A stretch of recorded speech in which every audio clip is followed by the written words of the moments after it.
hay-adda adeega lacagaha yaryar ee Soomaalida oo ballaarinaysa adeegyada bulshada u fidinayso gaar ahaan adeega halowkaashka loo yaqaano ayaa 150 dukaamada yaryar ee wakiiladooda ku shaqeystaan u diyaarisay kuwaas oo si bilaash ah loogu qaybinayo haddaba maareeyaha adeega lacagaha yaryar ee Soomaalida Mudane Khadar Axmed Cabdi oo aan kula kulannay goobta dukaamada yaryar lagu diyaariyay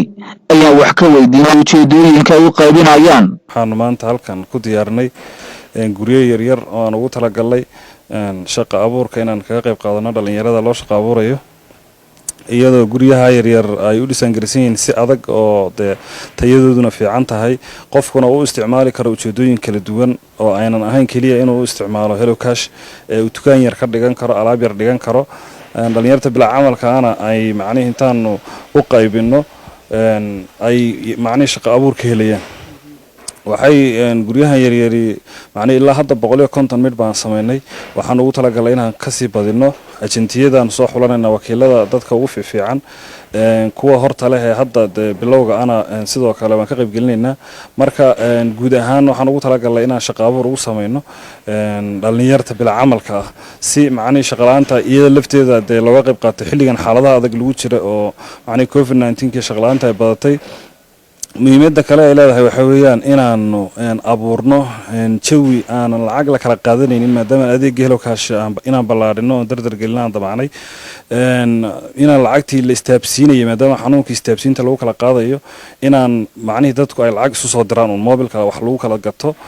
waxaan bilownay oo kale isagana adeegga ku iibsada oo maalin dhaweed macnaheedu muddada hadda aan ka shaqeynayno adeeggaas oo ah free dadku inay si bilaash wax ku iibsan karaan meesha doonaan haday dhar iibsanayaan haday dukaan cunto ka iibsanayaan haday alaab iibsanayaan wax kasto iibsanayaan inay ku iibsan karaan ayar mobilkooda iyagoonan qofkii lacag isu dhiibin marka lacag isu dhiibkiiba meesha ka saaraysa waxay fududeynaysaa adeegii macnaheedu dadkii inuu dhaqdhaqaaqii dhaqaaluhu uu ka qayb qaato oo isbedel ay keento iyo macnaheedu sameynaysaa Caydarus Cumar waagaasinka horumarinta ganacsiga waxaana ka hadlayaa waxyaabaha ay hay'adda adeega lacagaha yaryar ee Soomaalida ay maalgeliso adeegyada aan bixino waa adeegyo maalgelineed oo ku salaysan shariicada islaamka waxaan ku bixinaa hab nidaamka shariicada islaamka ku bixinaa marka adeega transportation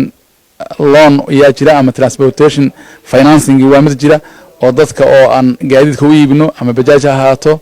ama gaari ha ahaado ama wixii marka gaadiida ee dadka qaada oo ganacsi looga jeedo waan u iibinaa waa qodob kamid ah waa mid yar oo kamid ah waxa kale oo maalgelinaa ganacsiyada sida macmacaanlayaasha dukaanada bakhaarada dhismaha iskaashatooyinka oo kale waan maalgelinaa marka maalgelinta dhamaan anagu maalgelintanada kuma koobno shay waxa weeyaan waa maalgelin kala duwan weeyaan nin kasta wuxuu u baahan yahay shay kasta oo maalgelina oo shariicada islaamka waafaqsan oo sharciga islaamka ogol yahay sharciga dawladdeegaanka iyo ka dawladda federaalkuna ogol yahay waan maalgelinaa qaar ka mid ah wakiilada loo qaybiyay dukaamadan iyo dhalinyarada shaqo abuurka ka helay ayaa soo dhaweeyay iyaguna sheegay inay kor u qaadi doonto nolol maalmeedkooda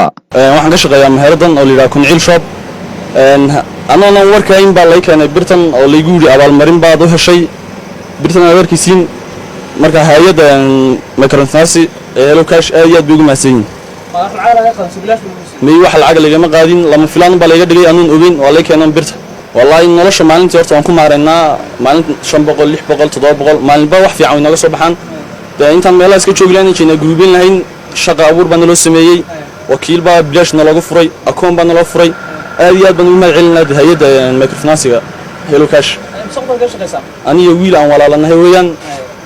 isna gelin buu ka shaqeeyaa isna gelin habeenkii labadeeda kolba midun baa jooga meesha marka asaasaan isku bedbedelnaa si fiican oo shacabka u wadeegnaa u shaqeynaa waxaan naga caawisay shirkadda microfinance-ga way ku mahadsan yihiin awal hore kullay bira anagu aan iibsanay baan ku shaqeynaynay laakiin hadda ka dib waxaana loo siiyay birahan oo adin muuqda shirkaddu aad iyo aad bay ugu mahadsan tahay wax lacag asaas oo runtii naga baxayna ma jirto birta oo habaysan oo qaabkeedan baan noo keenay aad baan ugu mahadcelinayaa shirkadda iyo cidii kasta oo qayb ku leh arrinta iyada ah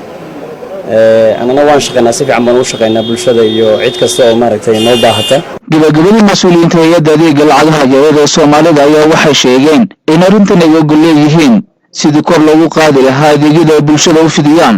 isla markaasna loo yareyn lahaa cidhiidhiga goobaha ay bulshada isugu yimaatay lacagaha ay ka qaataan si looga hortago faafitaanka xanuunka COVID-19.